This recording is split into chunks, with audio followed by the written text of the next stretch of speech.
Bonjour les amis, donc ne vous inquiétez pas, je n'ai pas abandonné les grandes vidéos que je faisais quand je me promenais tranquillement dans les bois, en nature, sauf que bah, là je fais un live tous les soirs pratiquement, alors ça va entre 1 heure, 3 heures, 3 heures et demie de live, je réponds aux questions, et surtout je fais des shorts pour le grand public, hein. Il y en a un qui a été vu plus d'1 million de fois, 1 100 000 fois je crois. Surtout aussi, je privilégiais donc en premier, hein, pléonasme, tout ce qu'on appelle mes élèves à distance. Voilà ce que j'appelais mes élèves virtuels.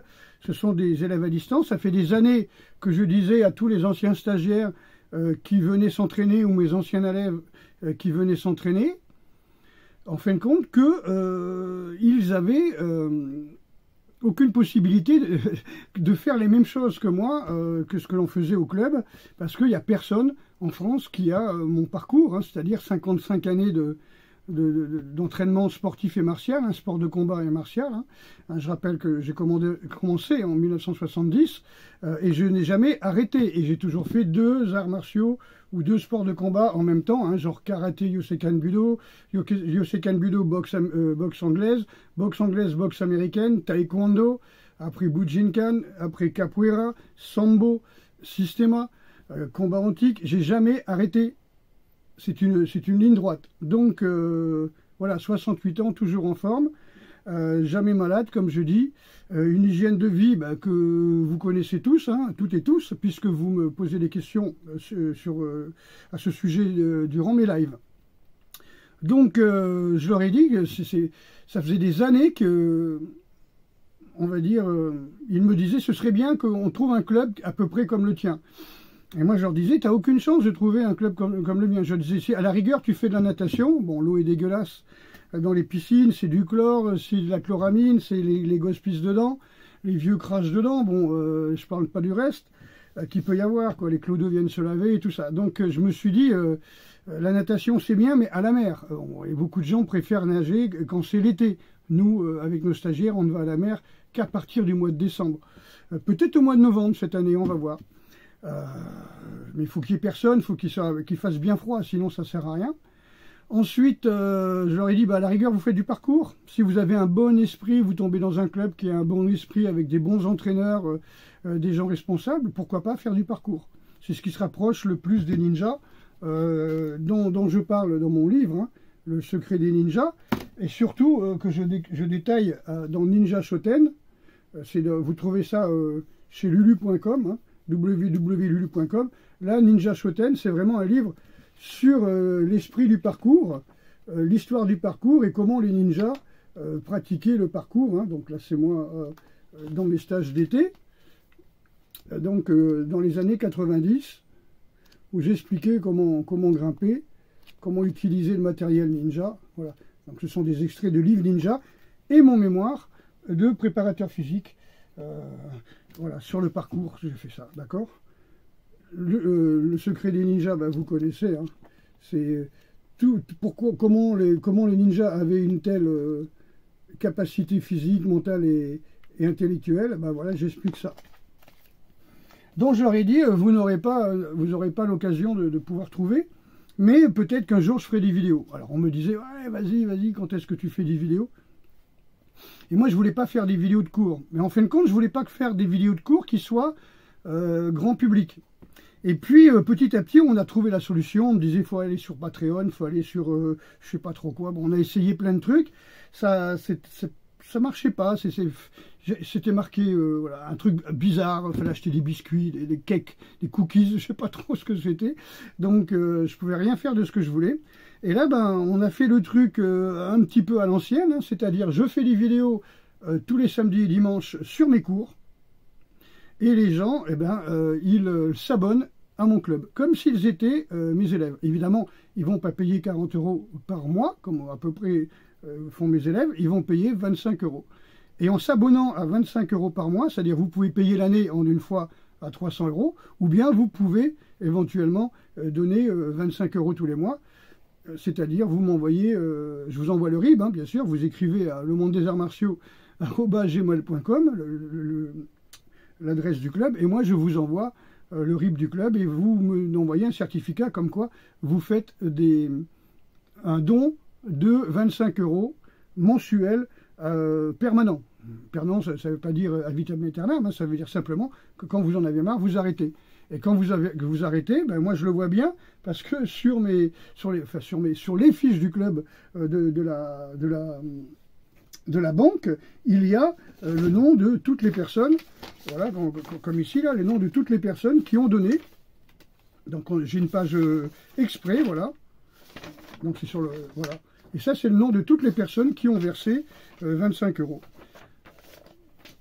Et donc, ils reçoivent toutes les semaines, eh bien, une à plusieurs vidéos. Ça peut être une vidéo de 10 minutes ou une vidéo de 20 minutes sur une technique particulière ou un principe. N'oubliez pas que quand on parle de waza, ça veut dire capacité, pas forcément technique. Capacité qu'il faut acquérir pour réussir une technique. Et le nom de la technique renferme dans son nom l'esprit de la technique. Quand on dit coucou, par exemple, ça veut dire qu'on va agir sur l'espace très loin externe de l'attaque de l'adversaire. On va contourner, si vous voulez. Quand on parle de koukan, ça veut dire qu'on va pénétrer à l'intérieur de l'attaque, hein, de la distance entre l'adversaire et nous, si vous voulez. J'ai fait des longues vidéos pour expliquer les idéogrammes koukan, kou. Tout est marqué dedans, quoi. Donc il suffit de savoir lire et parler japonais. Ce que 99,9% des gens qui croient pratiquer un art martial japonais ne savent pas. Bon, ça c'est la première chose. Donc ils reçoivent toutes les semaines une vidéo sur un principe qu'on a travaillé au club, ou une vidéo d'un maître que je peux trouver aussi qui est intéressant, sur le même principe que mon système. Et puis vous avez bien sûr un texte ou 2 textes par semaine. La dernière fois, j'ai envoyé 3 vidéos et 2 textes, je crois. Donc, ce sont la dernière semaine. Donc, en fin de compte, c'est chaque semaine. Voilà, ça peut changer. C'est au moins un texte et une vidéo qui est privée. Donc, c'est pour vous. Voilà. C'est comme si vous aviez assisté au cours. Admettons, vous êtes blessé, vous regardez le cours passer. Voilà, vous voyez les principes, vous m'entendez donner des détails, voilà, vous prenez des notes, et vous filmez, vous rentrez chez vous. En gros, ça revient à ça. Sauf que c'est des gens qui sont loin et qui ne peuvent pas venir à mes cours, et donc ils ont droit à ces cours, on va dire, particuliers. C'est une façon de faire. Ça fait 15 ans qu'on me demande de le faire, et que moi je ne voulais pas, parce que je n'avais pas trouvé le système de faire des cours privés.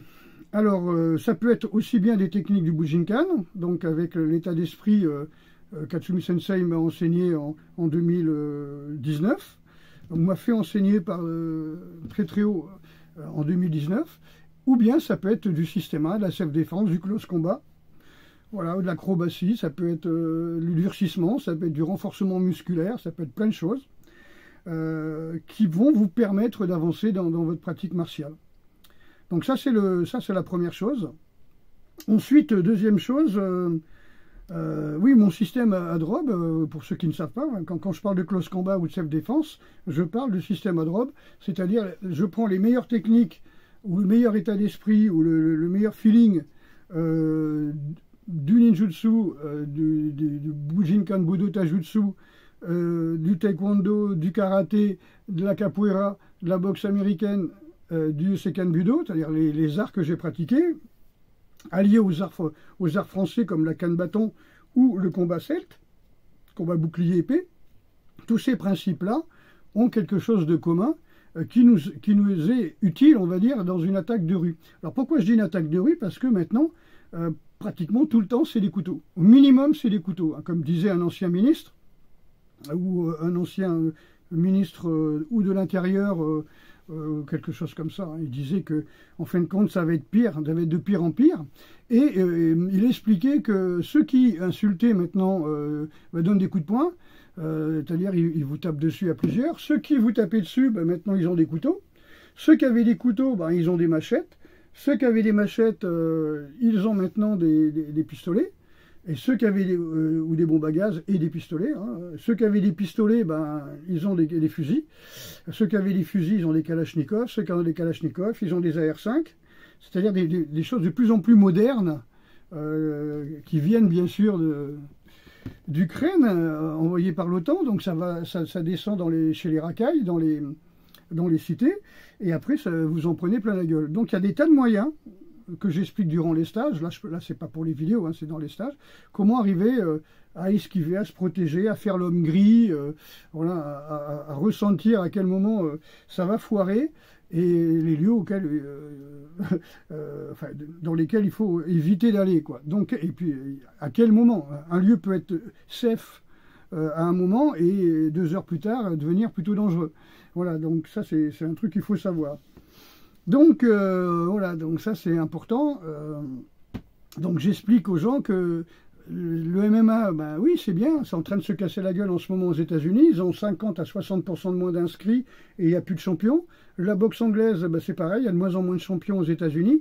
On sait qu'il y a un décalage entre les États-Unis et la France, mais le décalage il est de moins en moins grand. Hein. Donc je pense que dans 2 ans le MMA ce sera fini. Le jiu-jitsu brésilien aussi, bien sûr, parce que les gens vont comprendre que s'ils vont au sol dans la rue ou s'ils donnent des coups de poing, genre boxe, à des mecs qui ont des couteaux, ben, ça ne marche pas. Pourquoi je dis ça encore une fois? Parce que quand on parle d'art martial, c'est forcément ou arme contre arme, ou bien un adversaire qui t'attaque et toi, tu n'as pas d'arme. L'art martial, c'est ça. L'art martial, sur 18 disciplines de l'art martial traditionnel, c'est assez connu, hein, ça, vous trouvez ça même sur Wikipédia. Vous avez une technique à 2 techniques sur les 18 où tu dois te défendre à main nue contre quelqu'un qui a une arme, comme l'aikijutsu par exemple, le takedaryu aikijutsu. Ça s'appelle du mutodori, c'est-à-dire quelqu'un t'attaque avec une arme, toi tu n'as pas d'arme. C'est l'ancêtre du jujitsu. Hein. Ensuite, bah, c'est arme contre arme. Couteau contre couteau, bâton contre couteau, le mec il a une machette, tu prends un manche à balai ou une pelle. C'est comment arriver à manier une arme contre quelqu'un qui a une arme lui aussi, mais une arme tranchante. J'explique ça quand on fait l'initiation au bâton Kukishin-ryu et à la canne. En général, quand je fais un stage en ce moment, c'est 3 jours. Même pendant les vacances, pour le moment, c'est 3 jours.